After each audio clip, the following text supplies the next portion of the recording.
Bien, si quieren abrir sus Biblias ahí en Santiago capítulo 4, es el pasaje que estaremos viendo el día de hoy. Siempre agradecido al Señor por compartir la palabra en este día. Y vamos a ver hoy desde los versículos 1 al 10, pero simplemente a modo de introducción, no sé cuántos de ustedes les ha tocado escuchar. Tristemente, es muy triste cuando escuchamos acerca de divisiones en la iglesia. ¿Qué tal la iglesia? A lo mejor donde íbamos, hubo conflictos, hubo peleas, ya se dividió, ya tuvo una división, ya tuvo otra división, y es muy triste escuchar todo eso que pasa dentro del mundo cristiano, cuando tendría que ser todo lo contrario, ¿no? Personas que se van de la iglesia por conflictos también, a lo mejor no hay una división, y personas que se van de la iglesia por un conflicto, porque no me saludaron, porque sea lo que sea, se van de la iglesia, se van mal, se van dañados, dañan a otros. Es muy triste escuchar eso. Y uno se pregunta, ¿qué pasó? ¿Cuál fue el problema? ¿O qué problema pasó con eso? ¿No? A veces uno queda un poco curioso en ese sentido, porque a veces uno dice, también para cuidarme de eso, pero también a veces es la curiosidad simplemente, ¿no? ¿Qué pasó? ¿Cuál fue el problema? Y surgieron algunas preguntas como, ¿no se supone que deben amarse los cristianos entre ellos? Pero queridos hermanos de Iglesia Bíblica Reformada, nosotros no somos la excepción. Y la mala noticia es que nosotros también muchas veces vamos a tener conflictos.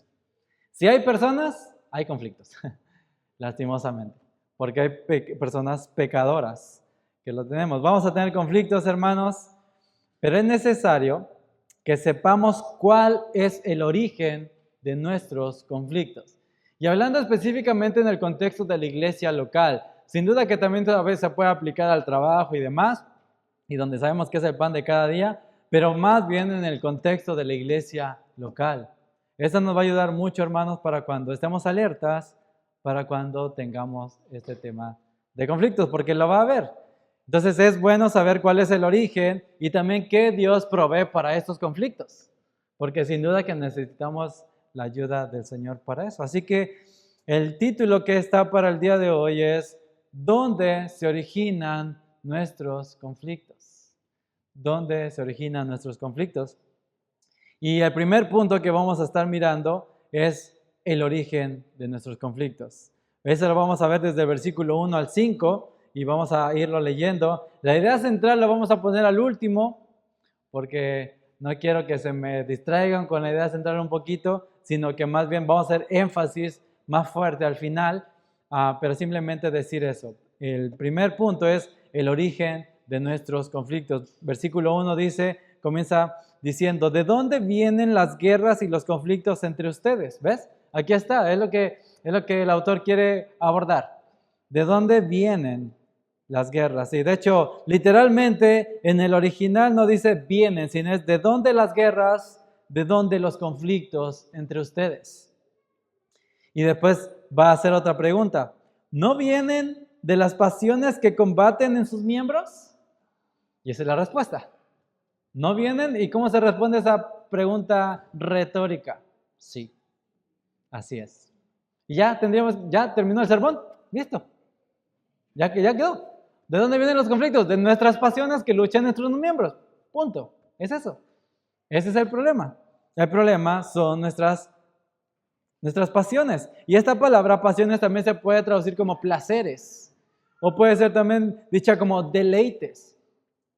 Nuestros deleites y nuestros placeres muchas veces es lo que quiere nuestra satisfacción, ¿verdad? Estas pasiones que tienen y está en nuestros miembros. Dice, combaten, ¿ves? Entonces vamos a ver mucho este tema de combaten, guerras y todo eso, pero va a haber sin duda una guerra interna que es la que dice ahora, que nuestras pasiones o nuestros deleites o nuestros placeres luchan en nuestros miembros y quieren salir, porque es una batalla interna que todos tenemos. Sin duda, este contexto es para creyentes, mis hermanos. Les está hablando a cristianos, no está hablando a inconversos, está hablando a cristianos en los cuales el pecado todavía mora en nosotros. y todavía tenemos pasiones, queremos satisfacer placeres y deleites como lo hemos hablado. De hecho, no es un tema separado a lo que ya vimos la semana pasada en cuanto a quién es sabio. ¿Se acuerdan que había contiendas, que había ambiciones personales? Esa lucha por yo querer tener el primer lugar, por yo querer ser reconocido y demás. Es esta lucha de orgullos, esta lucha de egos. Así que cuando habla de esta palabra de combate, es contender, es batallar, es luchar. Y sin duda que hay una fuerte inclinación de los afectos que mueven mi voluntad contra el conocimiento de la verdad. Mis hermanos, a veces conocemos qué es lo que debemos hacer, pero hay una lucha dentro de nosotros. Sabes que después de haberte equivocado debes de pedir perdón, pero hay una lucha dentro de ti por no hacerlo, porque no deseas hacerlo. Ahora, estoy aprendiendo mucho con mi hijo. Cuando veo eso digo, él sabe lo que tiene que hacer, pero él no quiere hacerlo. Yo muchas veces me reflejo así, digo, yo también muchas veces no quiero hacerlo, porque el tema no es el conocimiento de la verdad, sino más bien es en qué me plazco, en qué me deleito. Y ese es el problema que dice acá Santiago. Así que simplemente dice, ¿no vienen de nuestras pasiones que combaten los miembros? Así es, eso es. Ahora va a describir en el versículo 2 cómo batallan nuestras pasiones. Entonces, versículo 2 dice, ustedes codician, ¿y qué? Y no tienen. Por eso cometen homicidio. Algunos dicen, por eso matan. Oh, wow, esa es palabra fuerte. Son envidiosos y no pueden obtener. Por eso combaten otra vez y hacen guerra. No tienen, ¿por qué? Porque no piden. Versículo 3, piden y no reciben. Porque piden, aquí en mi versión dice, con malos propósitos. Hay otra versión que piden mal. Es como piden malamente. Es otra versión que se puede también hablar. Piden con malos propósitos. ¿Para qué? Para gastarlos en sus placeres. Y es la misma palabra. Para sus pasiones. Es la misma palabra que aparece arriba cuando la lucha de nuestras pasiones. Dice, lo usan o piden para sus pasiones, para sus deleites, para complacerse a sí mismos. Así que simplemente decir ahí en el versículo 2 cuando habla de esta codicia que habla en el versículo 2 cuando dice, ustedes codician, es un deseo extremo, es un deseo, una ansiedad, es cuando anhelas algo tan fuerte que no importa lo que tengas que hacer para conseguirlo. Por ejemplo, los que aman el fútbol, ya viene el mundial, ¿verdad? Ya viene el mundial y ¿cuánto cuestan los boletos? Hay que endeudarse y gente que va a otros países y se endeudan y no les importa poner en hipoteca sus casas muchas veces. ¿Por qué? Por conseguir ese deleite que ir a ver a su ídolo del fútbol. ¿Por qué? Porque nuestras pasiones y deleites gobiernan nuestra voluntad. A lo mejor tú dices, sí, esos del fútbol son unos fanáticos, pero a lo mejor tú tienes otras pasiones. Tú tienes otras cosas, a lo mejor tú tienes otras de las cosas por las cuales luchas. Y acuérdate, siempre quiero traer esto al contexto de la iglesia local. Hay veces que también en la iglesia local, por tener tú la preeminencia, por tú ser reconocido y por tener ese placer de tu orgullo, de tu ego, con el cual todos luchamos, a veces hacemos lo que sea necesario. Y eso es pecaminoso, mis hermanos. Entonces lo que vemos acá es que muchas veces estas palabras que se usan en un contexto negativo, esta codicia, este deseo extremo, y anhelan y ansían. Alguien decía, es un comentarista, dice, es el movimiento sincero del alma tras el pecado. El alma va tras el pecado, ¿sí? Nuestra inclinación hacia el pecado, porque nos gusta, nos deleita el pecado, me encantan los aplausos, me encanta el reconocimiento, o hay otras luchas que también puedo tener. Pero en este contexto está hablando de esto, que quieren preeminencia, muchos se quieren hacer maestros, muchos se quieren hacer sabios y no les importa a quién aplacen, como vimos la semana pasada. Así que vemos en esta parte el movimiento sincero del alma tras el pecado. Esa es la codicia. Entonces dice, codician y no tienen. Ese es el problema. Porque codician y no lo tengo. Entonces, como no lo tengo, dice acá, y matas y cometes homicidio. Y a lo mejor esto no es literal dentro de la iglesia, porque si no estarían tocando este tema, ¿no? Del matar. Tal vez no es literal, pero sí están diciéndole al hermano tonto, ¿no? ¿Se acuerdan del Sermón del Monte? Cuando dice que el homicidio, pero si dice a tu hermano tonto, dice cometes homicidio. Y a veces eso es lo que pasa dentro de la iglesia. Creemos que los otros no merecen lo que yo sí merezco tener. Es esa lucha de a veces no matamos literalmente al hermano, pero lo evitamos. O no queremos ni acercarnos. O no queremos hablarle, o lo que sea. O a veces también me alegro de cuando le vaya mal. Y claro, seguramente andaba en pecado. Y me alegro porque a esa persona le va mal, a mi hermano, dentro de la iglesia. Entonces, más es una figura de eliminar o de quitar al hermano. A veces quisiera decir, ¿por qué no se va a otra iglesia? Y a veces como no se puede ir, pues te vas tú, lastimosamente. Pero es eso, quisieras que él no estuviera en tu contexto, que él no estuviera a tu alrededor. Y entonces eso es lo que dice acá, matan, cometen homicidios. Después dice, son envidiosos. Esta palabra es cuando arden en celos, envidia. Y no solamente es una pequeña envidia, sino es que ardes en celos. Eso llega a pasar muchas veces, hermanos. Cuando a veces ponemos a cierta persona a hacer algo. Y tú dices, ¿y por qué no me pusieron a mí? Si yo llevo aquí 10 años. Yo tengo la maestría, Y a veces tenemos y luchamos con eso. Luchamos con estas envidias y ardemos, dice acá, ardemos en celos. Y esta intensidad de esta envidia que a veces... Y es interesante, hermanos, porque muchas veces nadie nota eso, solamente nosotros. Solamente tú. A veces ni siquiera le dices a tu cónyuge, o a veces tu cónyuge dice, ya lo conoce tanto, ¿no? Al otro que seguramente ya está así. Pero la verdad es que hay una lucha en nuestros miembros. Hay una lucha por la envidia, por celos. Hay una lucha intensa. Ardemos en celos muchas veces cuando no se cumple lo que nosotros creemos que debería de ser. Cuando a veces dice, yo debería de estar enseñando eso, yo debería de haber tenido ese reconocimiento. Sí, le dicen a él, pero no saben que yo fui el que lo hice. Y a veces está estos celos. ¿Se acuerdan cuando pasó lo de Saúl y David? ¿Por qué empezó toda esa lucha, esa persecución, hasta llegar a querer matar a David? Saúl no dijo en un momento, se levantó de, hoy quiero matar a David, ¿verdad? Sino que empezó porque le empezaron a decir, uy, David mató a sus 10,000 y Saúl nada más a sus 1,000. ¿Y él qué pasó? Ardió en celos. Y no se quedó ahí, sino que eso empezó a gobernar, ¿qué? Su voluntad, hasta perseguir, ¿para qué?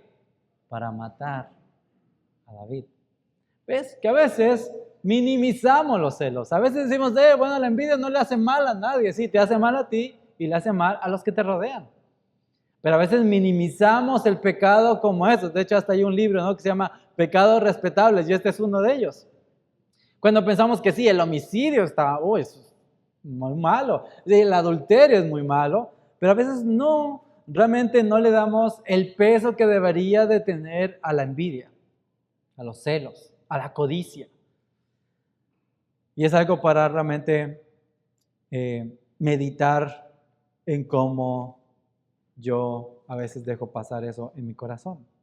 A veces esta envidia. En versículo 3, cuando también dice, ahí dice piden, ¿verdad? Piden y no reciben. Dice, piden malamente. Y también a veces muchos de los comentaristas dicen, bueno, parece que es como que piden a Dios, porque estamos en un contexto eclesiástico, es un contexto de creyentes. Y a veces puede ser que le pidas a Dios por algo que tú quieres intensamente. Dice, pero el problema es que pides mal. Estás pidiendo mal. Quieres, a lo mejor, te gustaría ser un pastor, te gustaría ser un diácono, te gustaría enseñar en la iglesia. Esas no son cosas malas en sí mismas. El problema son tus motivaciones. ¿Por qué quieres estar ahí? ¿Por qué quieres que te vean todos? Ese es el problema y ese es lo que combate acá en el versículo 3. Piden y no reciben, porque piden con malos propósitos. ¿Para qué? Para gastarlos en sus placeres. Y es este placer y es estas pasiones, como yo te digo, muchas veces estos versículos se usan más para placeres como un placer sexual, como adulterio, como todo esto, como pecados más escandalosos. Pero lo que vemos acá es una lucha de orgullos, es una lucha de egos, de envidia, de codicia, pecados que son muy internos en los cuales muchas veces solamente nosotros sabemos de ellos. Y esos también son terribles. Dice, para gastarlos en nuestros placeres. Esta persona no ora, santificado sea tu nombre, hablando del Padre nuestro. No dice, santificado sea tu nombre. Hágase tu voluntad, así en la tierra como en el cielo. Esta persona podría orar así, sea grande mi nombre y hágase mi voluntad porque quiero que se haga mi reino. Y a lo mejor no lo dice de esta forma literal, pero esa es su intención. Que Él quiere ser conocido. Él quiere que se haga su voluntad. Y si no se hace su voluntad, arde en envidia, arde en celos. Porque hay un orgullo y un ego muy grande. Jonathan Edwards, en uno de sus libros, Afectos Religiosos, él dice, los afectos gobiernan la voluntad. Tus afectos gobiernan tu voluntad. En lo que te deleitas, en lo que te causa placer, eso es lo que te lleva a tomar tus decisiones. Compras lo que compras a causa de eso, ¿sí? Comes lo que comes a causa de eso. Todas las decisiones que tomas los trabajos por eso, porque hay un deleite, porque hay una pasión y hay una satisfacción que va, tu alma va tras algo. La cuestión es la motivación. Otro autor también que habla sobre este mismo tema, él lo decía un poquito más corto. Eres lo que amas. Eres lo que amas. Y lo que amas, si tú te amas tanto a ti, vas a responder de esta forma. Como lo vemos en estos primeros versículos. Este es James Smith. Ahora pasando al versículo número 4, cuando dice, oh almas adúlteras, literalmente es adúlteros. Adúlteros, les dice, uy, wow, qué palabrita, ¿no? Adúlteros, dice, ¿no saben ustedes que la amistad del mundo es enemistad hacia Dios? ¿Cómo se respondería la pregunta, hermanos? Sí sabemos. Entonces, el problema no es el conocimiento, mis hermanos, que eso es bueno tener conocimiento de la Biblia, sí, pero no es suficiente. No es suficiente que sepas lo que debes obedecer, lo que tienes que hacer, lo que tienes que arrepentirte, no es suficiente con que lo sepas. Dice acá, ¿no sabéis? ¿No saben que la amistad del mundo es enemistad hacia Dios? Por tanto, el que quiere ser amigo del mundo se constituye en enemigo de Dios. Y yo le digo que siempre se habla de personas, o no sé cuando lo han escuchado, que siempre hablan de personas como que están en el mundo, como que están perdidos allá, no se congregan, es un cristiano carnal y que está gastándose en sus placeres. Casi siempre, ¿no? Se habla sobre esto. Pero vemos que el contexto es cristianos que están en la iglesia batallando con pecados de orgullo, de ego, de celos, de envidia y de todo esto, que es terrible. Y esto es porque se alinea con la filosofía del mundo. Esa es la cuestión. Y déjame decirte, no solo es que a algunos cristianos les gusta el mundo, sino que tienen una amistad con el mundo. Y ahora déjame decirte también que la amistad no solamente, bueno, es una amistad que tengo, es un amigo, así, muy por encima, sino que esta palabra, amistad, se usaba muy diferente en ese tiempo, en el primer siglo. Y habla de estar alineado, comprometido y serle leal a alguien. Vuelvo a repetir. La amistad hablaba de estar alineado, de estar comprometido y de serle leal a alguien. Da un ejemplo, en este caso al sistema mundano. Es un afecto basado en una relación cercana caracterizado por la lealtad y un compromiso mutuo. ¿Ves? Es algo fuerte. Es algo más fuerte. Es alguien con quien te estás comprometido. Alguien a quien le eres leal. Hay un ejemplo que decían, dice, imagina que el emperador, dice, tenía amigos. Y cuando se dice que el emperador tenía amigos, no es alguien con quien simplemente pasaba el momento, sino hablaba de sus consejeros. Hablaba de personas de confianza. Hablaba de que ese emperador decía, ¿y qué hacemos? ¿Hacemos esto o no hacemos lo otro? Y él dice que confiaba demasiado en estos consejeros porque ellos tenían que ver por el bien del emperador. Y ellos estaban comprometidos a serle leal. Y si no le eran leal, ¿qué le pasaba? Así es.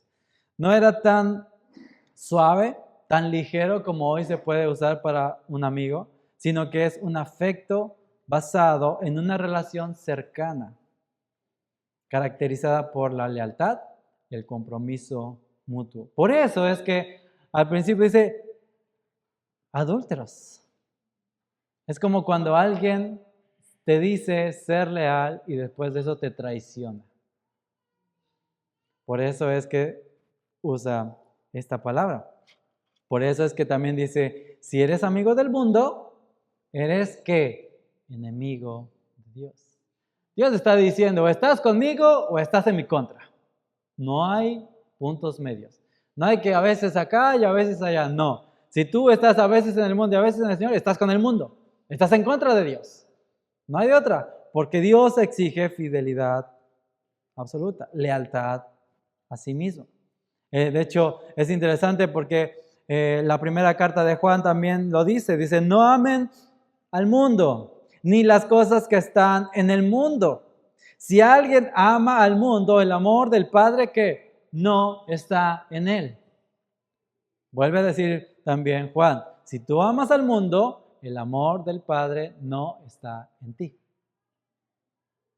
Ni tú amas a Dios, ni Él está tomando ese amor para ti mismo. Así que es lo que vemos acá, después sigue diciendo ese mismo versículo, porque todo lo que hay en el mundo, la pasión de la carne, la pasión de los ojos y la arrogancia de la vida no proviene del Padre, sino ¿quién? Del mundo. Esto es lo que promueve el mundo. Por eso es que vemos que acá que es enemigo de Dios, porque eso es lo que promueve el mundo. El mundo promueve que satisfagas tu carne, que le des rienda suelta a lo que ves, a los ojos, que también es la vanagloria de la vida, la arrogancia, la que diga, tú eres el único, eres un campeón, échale ganas. Tú eres lo mejor que ha existido en este mundo. Así que por eso es que dice, si alguien ama al mundo, el amor del Padre no está en él. Pero ves, no estamos hablando de personas que están arrastrándose en el lodo de la inmoralidad, digamos, o de la borrachera o del adulterio que están por allá, sino está hablando de personas que están dentro de la iglesia, luchando con el orgullo, o no luchando con el orgullo, sino más bien dejando que ese orgullo salga y por eso causa conflictos. Y si yo creo que merezco esto y la otra persona también cree que merece esto y hay una tercera persona que también cree que merece eso, por eso hay conflictos. Porque el problema es mis pasiones, el problema está dentro de mí. Y es interesante porque, ¿se acuerdan? Ustedes han escuchado acerca de los enemigos del creyente. El primero es nuestra carne. Y eso es lo que dice acá. Nuestras pasiones, es nuestra carne, es nuestro mayor enemigo. Después también va a hablar del mundo y al final también va a hablar de Satanás. Pero en primer lugar, del que te tienes que cuidar es de ti mismo, de lo que te gusta, de lo que te causa placer, de lo que es lo que te mueve, de cuál es tu deleite. Eso va a gobernar tus decisiones, va a gobernar tu voluntad. ¿Qué estás decidiendo y cómo lo estás decidiendo y por qué lo estás decidiendo? Medita en eso. Después sigue diciendo, si tu corazón está comprometido con el mundo, dice un comentarista, eres infiel a Dios como un cónyuge adúltero. Si tu corazón está comprometido, como dijimos, alineado, le eres leal al mundo y en ese sentido de la arrogancia, de la vanidad, eres infiel a Dios como un cónyuge adúltero, porque tú le perteneces a Dios. Se supone. Y si no, también puede ser que en realidad nunca le has pertenecido a Dios. Eso también es una posibilidad. Quisiera mostrarte 3 aspectos en el que el mundo promueve hacia el ser humano. Primero es la autoexaltación, ¿verdad? Esa es la filosofía del mundo, la autoexaltación. Es cree en ti mismo, ¿no? Hay muchos eslogans de eso. Cree en ti mismo. Sigue tu corazón. O la otra es, eres un campeón. Wow, esto está en iglesia, lo escuchamos. Qué terrible. Qué terrible que esa egolatría, esa idolatría al ego. A veces las iglesias están más preocupadas en hacer sentir bien a las personas que en adorar a Dios. Qué terrible. Porque es una adoración al hombre, más que una adoración a Dios. A veces venimos a la iglesia pensando, ¿qué me van a dar? ¿Cómo me van a hacer sentir? Me acuerdo que una vez una persona en otra iglesia hace mucho tiempo decía, es que aquí no siento el Espíritu de Dios. No sé qué estaban buscando. A veces están buscando experiencias, simplemente, pero no vienen a adorar a Dios, vienen a adorarse a sí mismos. Quieren tener un placer de sentirme bien y de salir de la iglesia y decir, oh, que me encantó la alabanza. Ok, sí, me gustó. Las luces, el humo, el escenario, todo bien decorado. Y a veces tenemos eso. Eso no venimos. El verdadero creyente viene a exaltar a Dios, viene a conocer a Dios, viene a escuchar a Dios, viene a seguir deleitándose en Dios. Algo que también el mundo promueve es la autosatisfacción, como ya decíamos hace un momento. Pues vive tu mejor vida ahora. Te lo mereces. No te niegues nada. Solo se vive una vez. ¿Has escuchado eso? ¿Verdad que la televisión, todo eso así es? Vive una vez, sí, pero como disfrútalo. Si sientes ganas de matar a alguien, mátalo. Si sientes ganas de tener relaciones con 1000 hombres, hazlo. Todo el mundo se inclina hacia eso. Pero se supone que para el creyente es diferente. Por eso es que el mundo es el enemigo de Dios. Porque promueve todo eso. Promueve que tú eres el Dios, que debe ser adorado. La autonomía. Tú escribes tu propia historia. Tú eres el dueño de tu destino. Oh, wow, se siente, hasta parece que te engrandecen, ¿no? ¿Y sabes por qué nos alineamos con el mundo a veces cuando ya somos creyentes?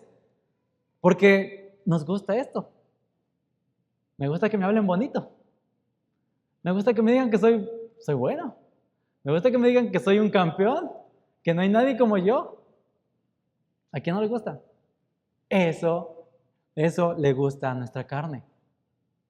El mundo lo sabe. Satanás lo sabe. Así que por eso es que vemos que ese es alineado. Estás alineado con el mundo. ¿Sabes por qué? O amas el mundo o tu amigo es el mundo. ¿Sabes por qué? Porque el mundo también te dice que te ames. Wow. Es increíble, ¿no? Eso. Y el mundo también por eso vemos que esa es la inclinación. Esa es la filosofía del mundo.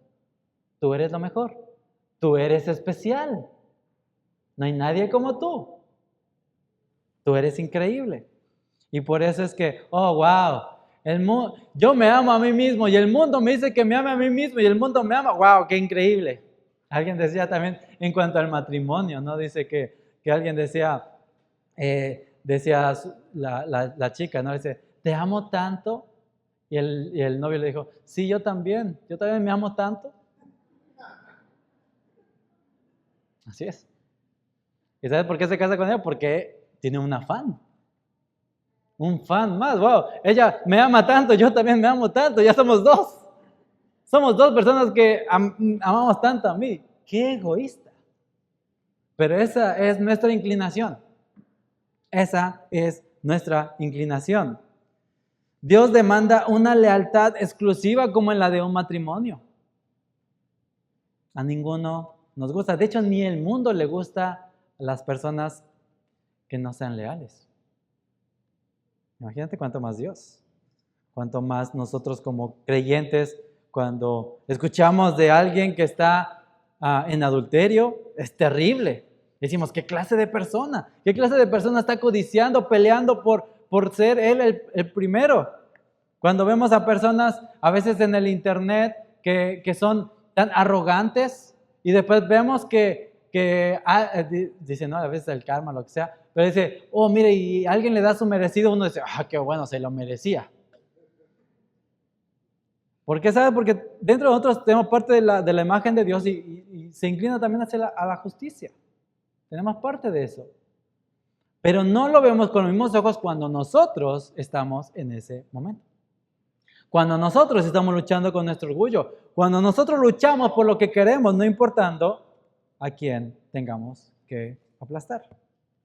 Así que eso es lo que vemos acá. Dios y el mundo exigen servidumbre incondicional y dedicación absoluta. ¿A quién estás sirviendo?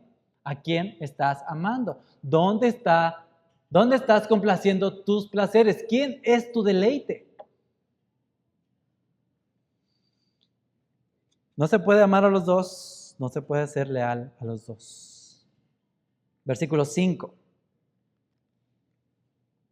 Ya vimos esta parte, entonces versículo 5, cuando vemos, dice, ¿o piensan que la Escritura dice en vano, Dios celosamente anhela el Espíritu que ha hecho morar en nosotros? De hecho, este es uno de los, este es el versículo más controversial de la carta. Más controversial, porque el tema es, ¿está hablando del Espíritu Santo o está hablando del Espíritu del hombre?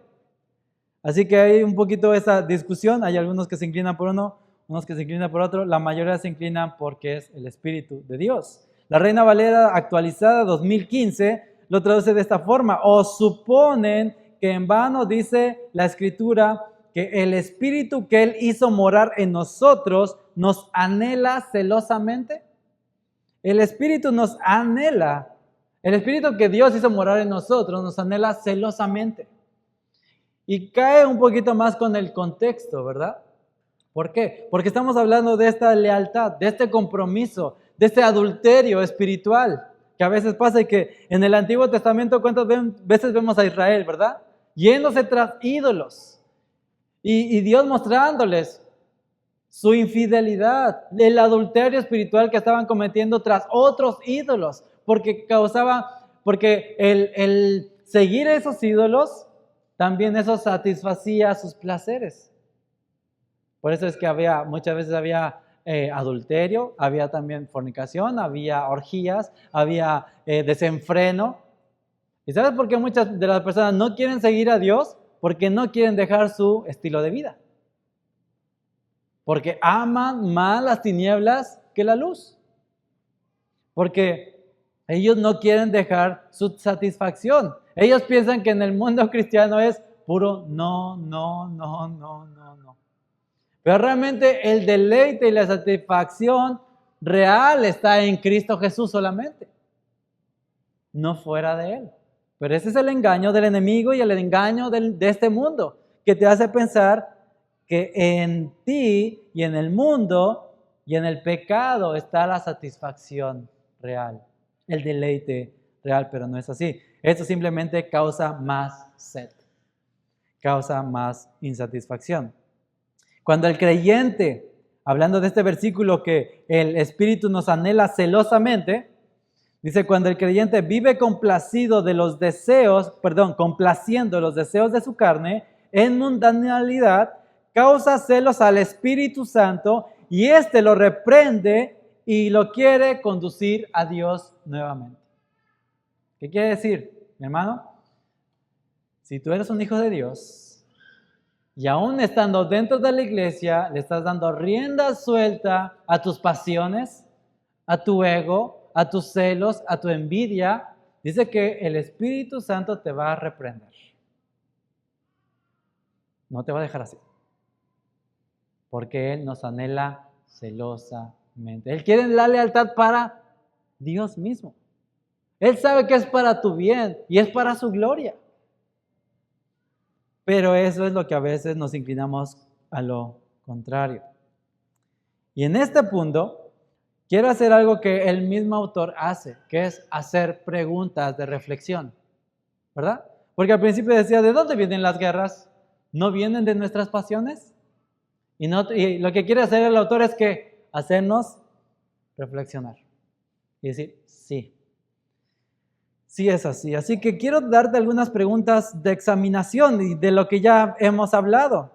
¿Qué cosas deseas? ¿Qué te complace? ¿En qué te deleitas?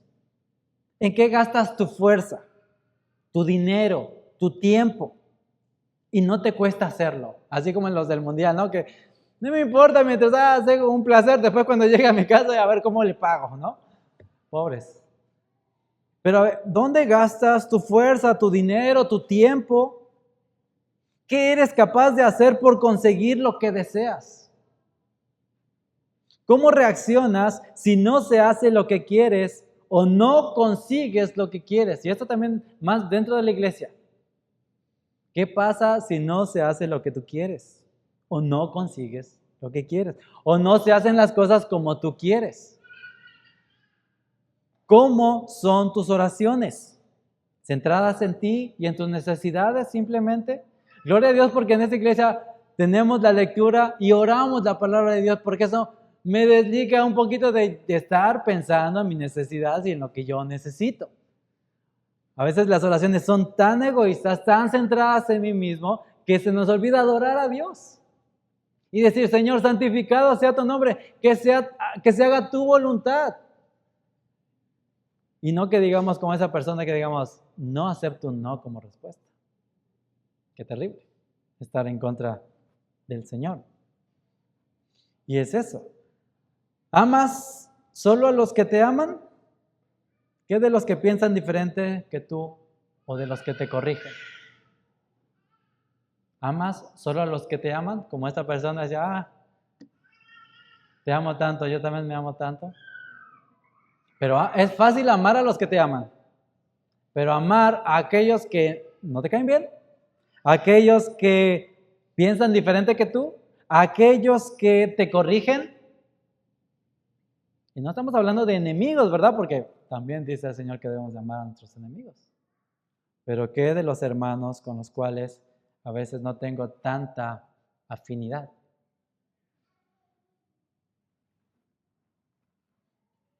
Y esto es lo que el autor quiere hacer, que reflexionemos por medio de preguntas. Hermano, vamos a tener conflictos. Y el autor más bien quiere mostrarte que el origen de nuestros conflictos son nuestras pasiones, nuestros deleites. ¿Qué es lo que buscamos? ¿Qué es lo que buscamos con tanto esmero?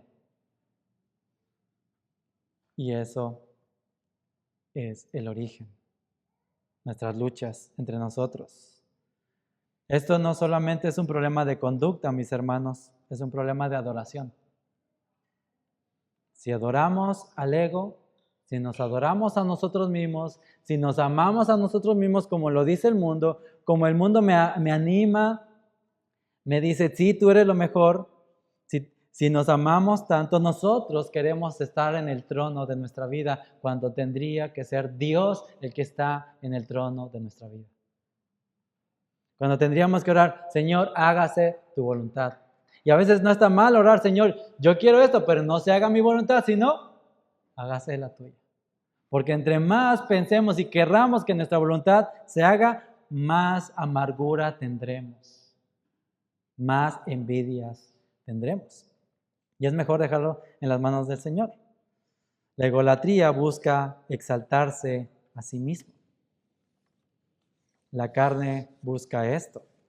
Busca la vanagloria de la vida, la arrogancia de la vida. Y todo esto va en contra del Señor. Así que esa es la pregunta.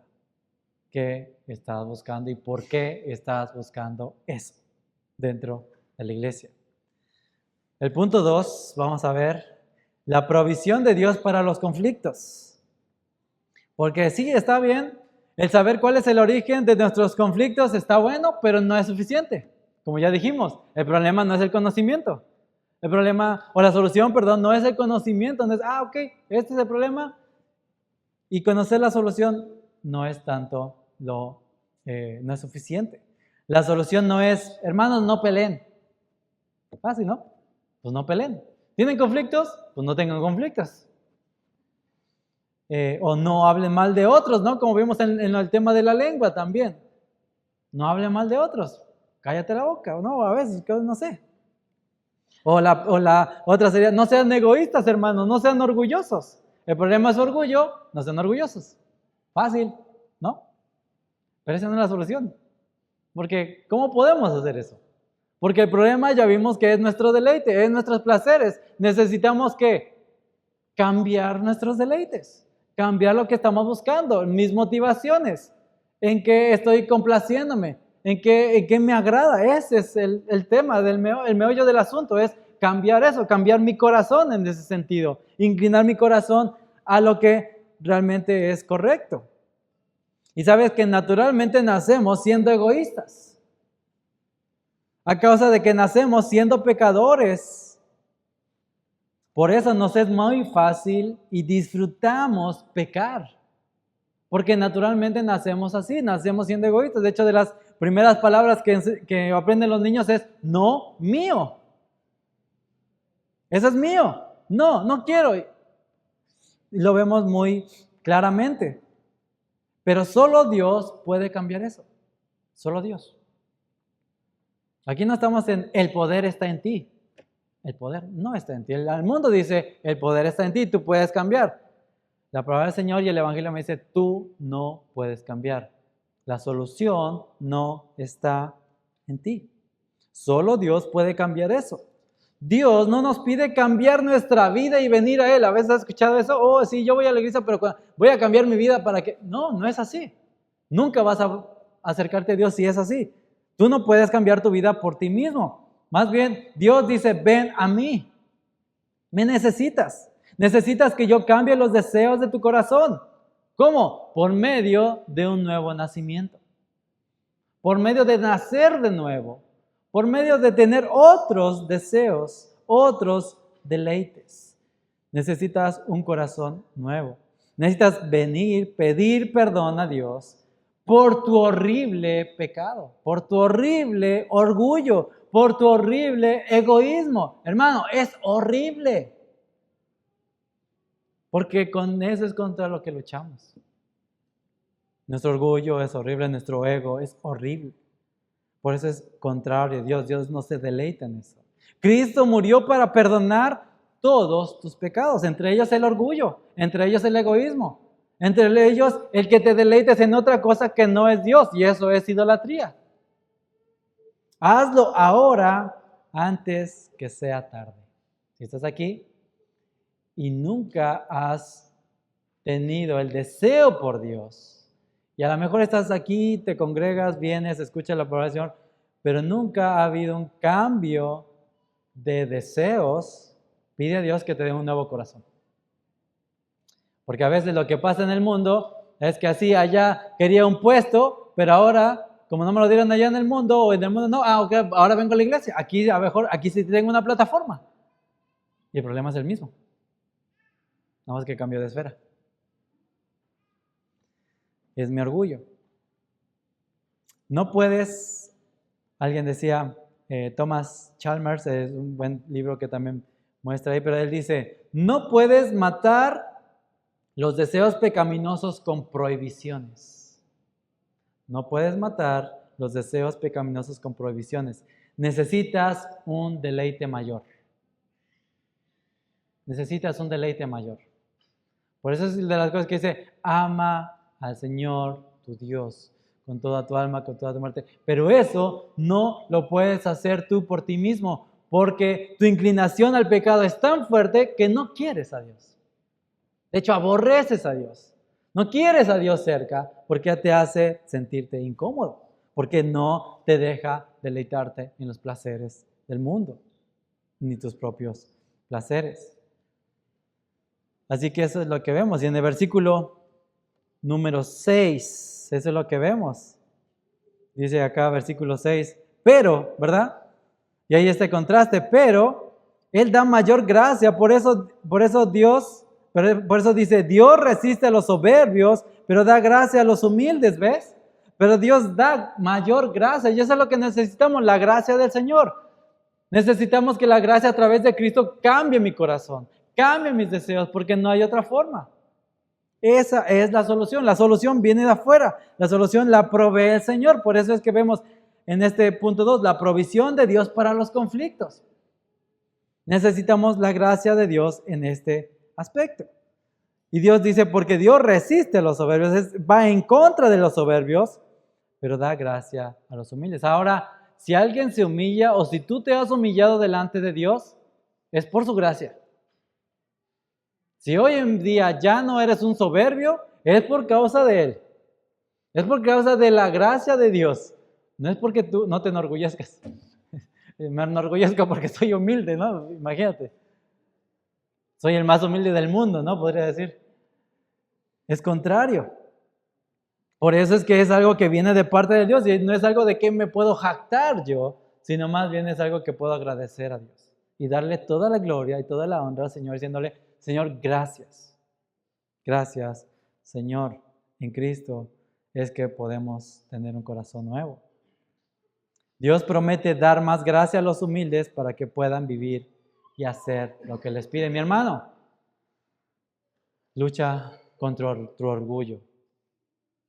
Lucha. Y vas a seguir luchando hasta que el Señor venga por nosotros o hasta que estés en la presencia del Señor. Lucha, no lo descuides. No lo dejes crecer. Ten cuidado, vigílalo. Y de hecho vamos a ir más adelante, versículo 7. Y de hecho estas son las aplicaciones del autor. Yo no tuve que pensar mucho en las aplicaciones. El autor me las da. Dije, perfecto. Versículo 7 dice, por tanto, por esto mismo que Dios da gracia a los humildes, ahora dice, por tanto, sométanse a Dios. Le está diciendo a creyentes, sométanse a Dios. Deja de luchar por las cosas que no agradan a Dios. Busca depender de Él, ora y di, Dios, que se haga tu voluntad, confía en Él. Si te gustaría ser un pastor, Dios te va a poner en su momento si es que Él lo quiere. Y si no lo quiere, gloria a Dios. Busca depender de Él. Sométete a Dios. Qué diferente, ¿verdad? Levántate en contra del Señor y que te dé lo que tú quieres. Por tanto, sométanse a Dios. Resistan pues al diablo y huirá de usted. Esta palabra resistir es estar de pie en contra de alguien. No es resistir a Dios, no es resistir la voluntad de Dios, sino es resistir ¿a quién? Al diablo. A ese sí. A ese sí tienes que hacerle la lucha. Tienes que declararle la guerra diciendo, no te vas a meter aquí. No quiero que influencies más mi corazón. No lo quiero. Y por eso dice, resiste, mantente en pie en contra, mi hermano. Esta es la lucha espiritual. No es andar sacando demonios de la gente. Esta es una lucha espiritual, es la lucha espiritual del ego, la lucha espiritual del orgullo. Cuando estás peleándote con tu esposa, discutiendo, hay una lucha espiritual terrible, porque es una lucha de egos. Y el diablo está diciendo, ¿escuchaste lo que te digo? Échate más leña al fuego. Y vas a dejar, pero si tú eres el hombre de la casa. Pero si hoy, echa gasolina. para que se dé más abiertamente.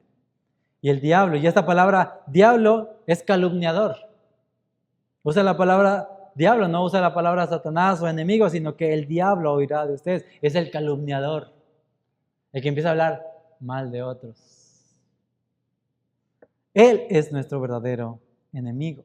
Versículo 8, que sigue diciendo, acérquense a Dios. Estamos hablando de creyentes. Acércate a Dios. Entre más busques placeres, tus deleites egoístas, más te alejas de Dios. Entre más busques complacer tus deseos y deleites egoístas, más te alejas de Dios.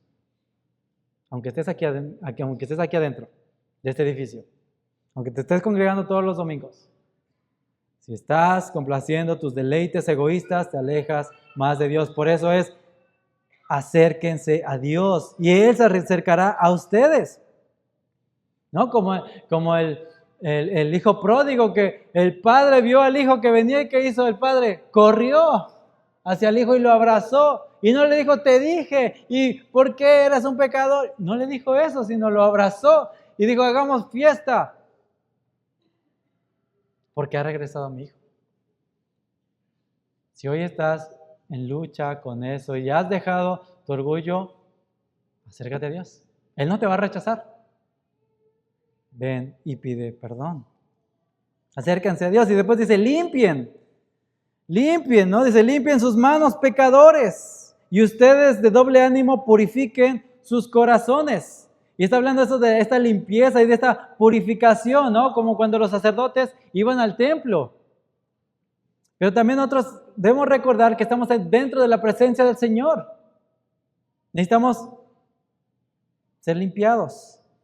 Dices, pero yo ya conozco a Cristo, sí, pero esta habla más de un tema más figurado de confesión.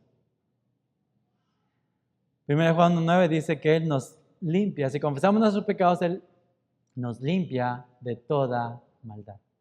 De la maldad de tu corazón, de la maldad de tu orgullo, de la maldad de tu egoísmo, de esta maldad que muchas veces dejamos ir porque nadie más la ve.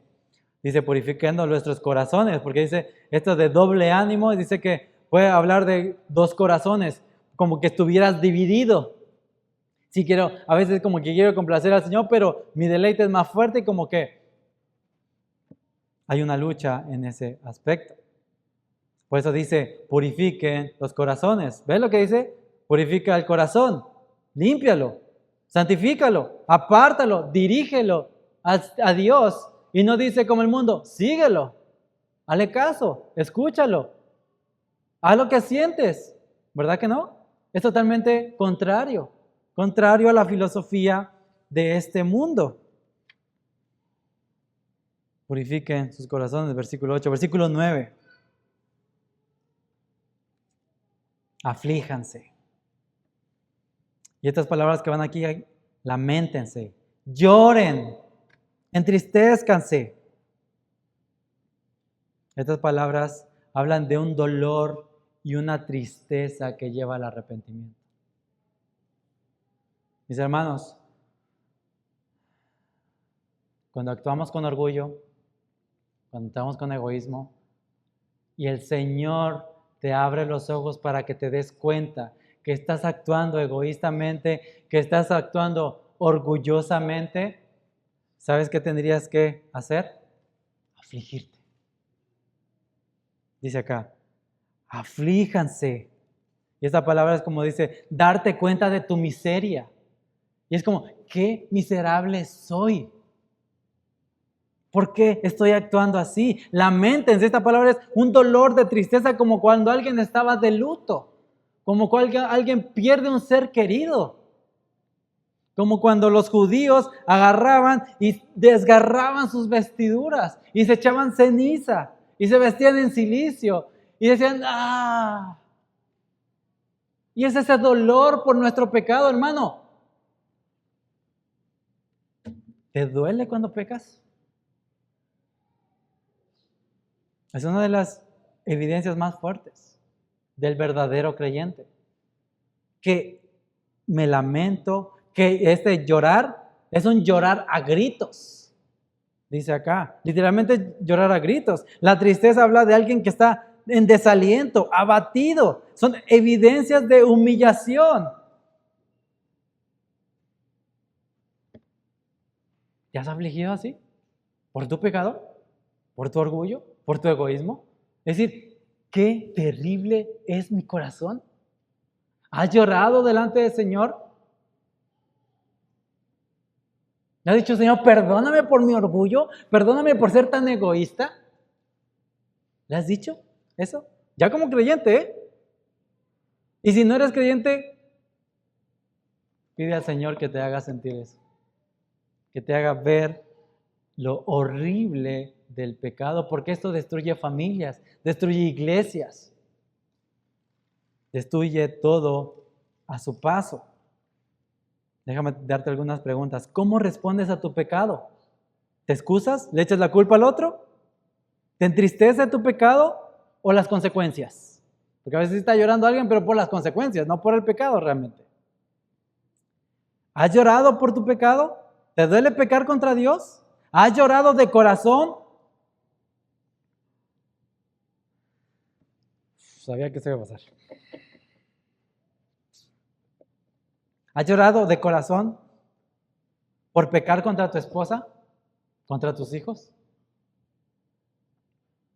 ¿Ya has pedido perdón llorando a tu esposa, a tu esposo, a tus hijos? ¿Le has dicho perdóname por este pecado tan terrible? Ora por mí, ora por mi orgullo, ora por mi egoísmo.